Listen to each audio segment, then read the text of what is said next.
దుష్టుల ఆలోచన నడవటం అనేది దేవునికి ఇష్టమైనది కాదు. దుష్టు యొక్క ఉద్దేశ ప్రకారం ఉండటం అనేది దేవుడు కోరుకునేది కాదు.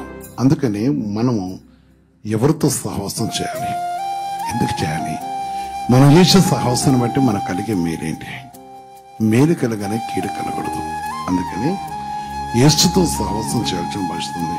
అందుకని దుష్టు ఆలోచన నడవక అన్నాడు. అదే విషయం మనం చూస్తున్నప్పుడు మొదటి కొరింథీ పత్రిక 15వ అధ్యాయంలో చూస్తే 33 నుంచి 34 వరకు కూడా దేవుని ఆజ్ఞాపిస్తుంది. దుష్టులతో సంగతం చేస్తే ఏం జరుగుతుంది, దుష్టులతో సహవాసం చేస్తే ఏం జరుగుతుంది, దుష్ట సంగతం మన కుటుంబాలకి ఏం జరుగుతుంది, దుష్ట సంగతం జీవితానికి ఏం జరుగుతుంది. ఈ సర్వైన వాళ్ళారా, ఒకవేళ మీరు పరుణ్ణి వింటున్నా, కూర్చొని వింటున్నా, నుంచొని వింటున్నా, పరిశుద్ధ దేవుని బట్టి ఒకసారి జ్ఞాపకం చేసుకోవాలి. అనేకులు ఎవరితో సహవాసం చేస్తున్నారో తెలియక ఈనాడు చాలా కుటుంబాలు చాలా జీవితంలో పిరికి వారైపోయినారు, దేవునికి రోజులు అయిపోయినారు.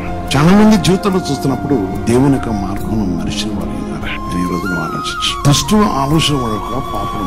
ఇక్కడ ఏమన్నాడంటే, మోసపోకుడి, దుష్ట సంగతము మంచి నడవడిని చెరుపును.